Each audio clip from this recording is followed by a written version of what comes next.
नमो नमः सद्गुरुभ्यः सद्गुरुभ्यो नमो नमः। नमो नमः सद्गुरुभ्यः सद्गुरुभ्यो नमो नमः। ज्ञानवैराग्यसम्पूर्णान् हरिभक्तिपरायणान् पूर्वाचार्यान् अहं वन्दे सम्प्रदायप्रवर्तकान्। भगवत्पादमाचार्यं श्रीमद् रामानुजं मुनिं श्रीमदानन्दतीर्थं च रामानन्दयतिं हितं श्रीवल्लभं च निम्बार्कं कृष्णचैतन्यमेव च ज्ञानेश्वरं तथान्यान् च पूर्वाचार्यान् स्मराम्यहम्। आचार्येष्वपि सर्वेषु तारतम्यं विना कलौ शुद्धं भागवतं धर्मं जग्राहप्रेमिको गुरुः। कलिकालान्धकारेण व्याप्तं भुवनमण्डलं निलोक्य कृपयाचार्यचक्रे वैष्णवसंहितां हरे रामेति कृष्णेति नाम संकीर्तनं सदा लोकक्षेमाय कुर्वन्तं प्रेमिकं सद्गुरुं भजे।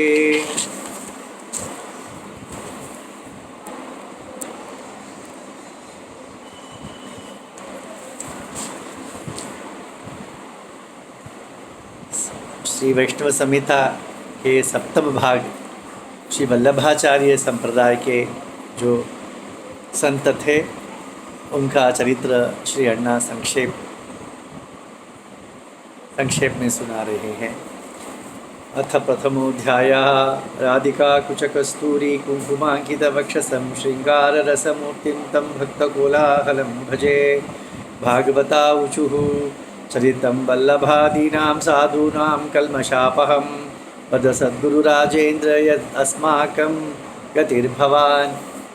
भागवतों ने आचार्य से पूछा कि आप ही हमारे लिए गति हो, तो आप अब हमें वल्लभाचार्य के परंपरा के जो संत हैं उनके चरित्र को सुनाने की कृपा कीजिए, जिस सुनने से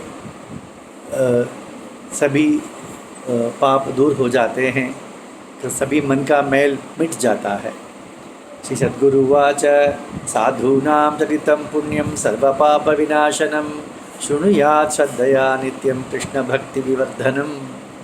श्री अण्णा यहाँ कहते हैं कि साधु का चरित्र रोज सुनना चाहिए, क्योंकि वह सब पापों का नष्ट कर देता है और कृष्ण भक्ति को बढ़ाता है। देशेऽस्मिन् यवनाक्रान्ते कलिकल्मषदूषिते जनेऽपि अधर्मभूयिष्ठे कृपया भगवान हरिः।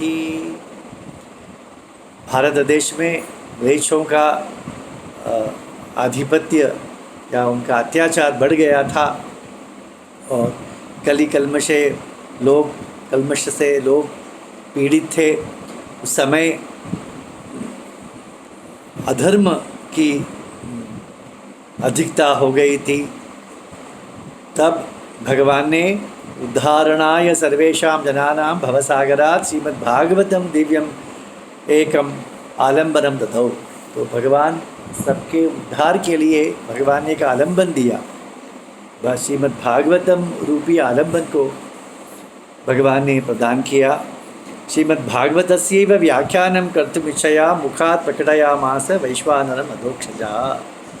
और उस भागवत पर व्याख्यान करने के लिए भगवान ने अपने मुख से अग्निदेव को प्रकट किया।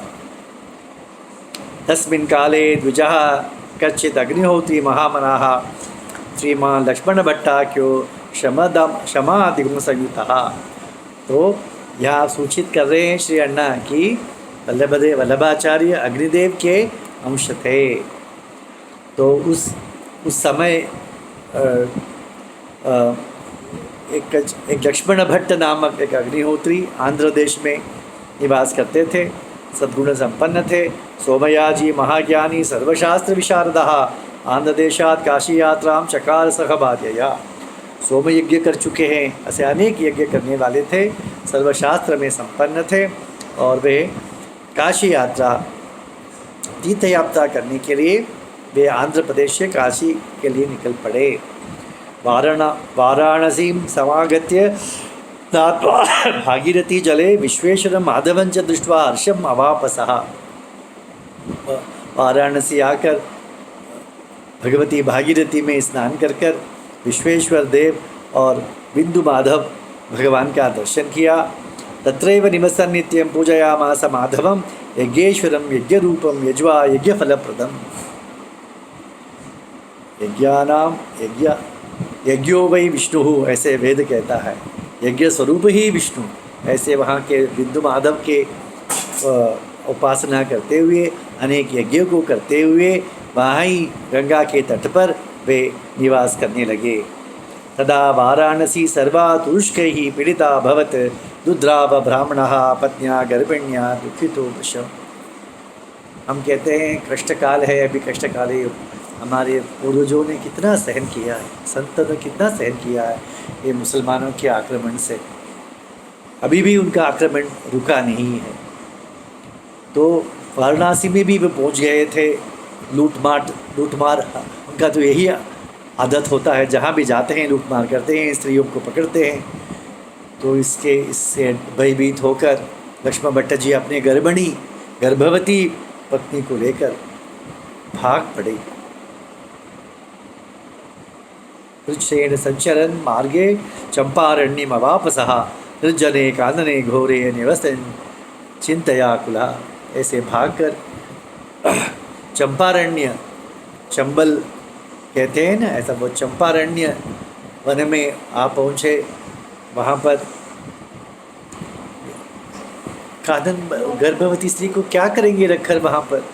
तत्रैव दुषुवे पुत्रम सर्वलक्षण संयुताम शमी वृक्ष समीपे तु सतीत पावक सा पावक प्रथम। तो एक वृक्ष के नीचे उनके पति ने पति का बच्चे को प्रसव कर दिया, शिशु को प्रसव कर दिया। एकादश्यां कृष्णवर्षे वैशाखे मासी मंगले साक्षात् वैश्वानरो लोके कृपया अवततारः। एकादशी का दिन था, कृष्ण पक्ष था, वैशाख मास था। ऐसे शुभ दिन में वैश्वानर रूप अग्निदेव का यह अवतार हो गया उस वृक्ष के नीचे। बालो भूस्पर्श मात्रेण सहसा मूर्छितो भवत्। बालक भूस्पर्श होते ही मूर्छित हो गया। श्री कृष्ण ध्यान मग्नत्वात् लोकेस्मिन् जड़वत् बभौ। कृष्ण ध्यान में मग्न होने से उन्हें लोक का प्रज्ञा नहीं था, तो जड़वत वे अचेत पड़े रहे। शिशु मत्वा शिशुमृतं माता शमी वृक्षस्य कोटरे निधाय दुखिता ग्रामम अवाप पतिना सह। माता पिता को लगा शिशु का अंत हो गया है, क्योंकि वो बोलता नहीं, मूर्छित अवस्था है, जड़ की समान पड़ा है। तो वृक्ष के ही एक छिद्र में बच्चे को रख दिया और वे समीप के गांव चले गए। ग्रामे वन समीपस्थे कस्यचित् गृहमागतौ दौ दंपति सुषुपतुः पुत्र शोकेन समितौ।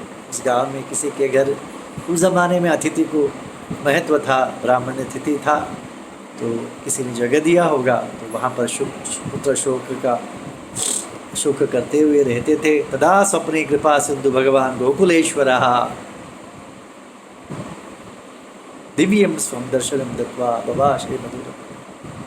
उस रात को गोकुलेश्वर गोकुलनंदन भगवान स्वप्न दिया, दिव्य स्वप्न दिया और कहा, भगवान उवाच ममैवांशेन संजातं शिशुमानय साम्प्रतं जीवंतं विहरन्तं च शमीवृक्षस्य कोटरे। आपका बालक मृत नहीं हुआ है, मेरा ही अंश है वो, और उसी वृक्ष के छिद्र में वह खेल रहा है। माँ विषीद महाबुद्धे तव पुत्रो जगद्गुरु संसार तापसंतप्तं पालयिष्यति वे जगत। वहाँ खेल रहा है, वह कौन होगा? वह जगत गुरु होगा। चिंता मत करो, जाकर उस पुत्र को लेकर आकर उसका पालन पोषण करो। सद्गुरुवाच तत्सुच्वा मधुरम वाक्यम लक्ष्मण आद्यो वनम गतः। कैसे रहा, कैसे उनका दशा हुआ होगा। तदर्श्य पुत्रम जीवंतम परितो अग्निमंडले। दोनों भाग पड़े उसी जंगल में जाकर उस वृक्ष को देखा तो अग्नि के बीच वो बच्चा खेल रहा था।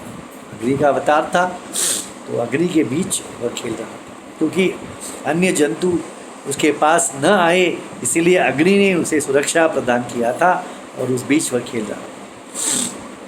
शुभादाय सानंदम आगत्य ग्राममेव सह जातकर्मादिकं कृत्वा परमा प्रीतिम अवाप। उसे शिशु को ले आकर ग्राम गाँव ले आए, जातकर्म आदि संस्कार संपन्न किया। नाम चक्रे स्वपुत्र से वैश्वानर इति द्विजहा। तो बच्चे का क्योंकि अग्नि के बीच पाए ना उसे, तो भगवान ने भी कहा कि मेरा अंश अग्नि का अंश है, वो मेरा अंश है, तो वो से वैश्वानर नाम रखा गया उसका। श्री वल्लभ इति ख्याति प्राप कालांतर शिशु, वही वैश्वानर शिशु कालांतर में श्री वल्लभाचार्य के नाम से प्रसिद्ध हुए। प्रशांते म्लेच्छ कलहे काशीमेव पुनर्ययो तत्रैव निवसत् पत्न्या पुत्रेण सह द्विजः। और कलह, ये म्लेच्छ का कलह शांत होने के पश्चात इस ग्राम को छोड़कर शिशु को लेकर पुनः काशी आ गए। वैश्वानरोपी ववृद्धे शुक्ल पक्ष शरांकवत आनंदयन दंपति तो लीला रस विवर्धन।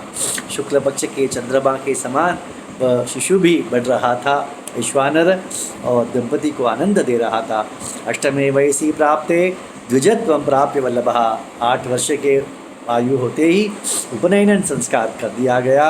पपाठ वेदम वेदांतम वेदांग च महाप्रभु, और वेद वेदांग का शिक्षा ग्रहण करने लगे। पिता लक्ष्मण भट्टस्तु श्री कृष्ण चरणम स्मरन पावने जानकी भी तेरे संप्राप परमांगति। कृष्ण चरण का ध्यान करते हुए उनके पिता लक्ष्मण भट्ट गंगा तट पे अपने प्राण छोड़ त्याग दिया। वैश्वानरो महात्मायम सांत्वयन मातरम प्रभु वास काशी नगरे विद्याभ्यास परायण। माता का सांत्वना करते हुए अभ्यास विद्या ग्रहण कर रहे थे ना, इसीलिए काशी नगर में ही अपने माँ के साथ निवास कर रहे थे। अचिरेणैव कालेन सर्वशास्त्र विशारदः वैश्वानरो महाप्राज्ञः सभायां पूजितो भवत्। कुछ ही काल में बड़े बड़े महापंडित हो गए और पंडितों की सभा में उनकी पूजा होने लगी, वे पूज्य हो गए। श्री प्रेमिकेंद्र सतगुरु महाराज की जय। पीछे शीना जी है।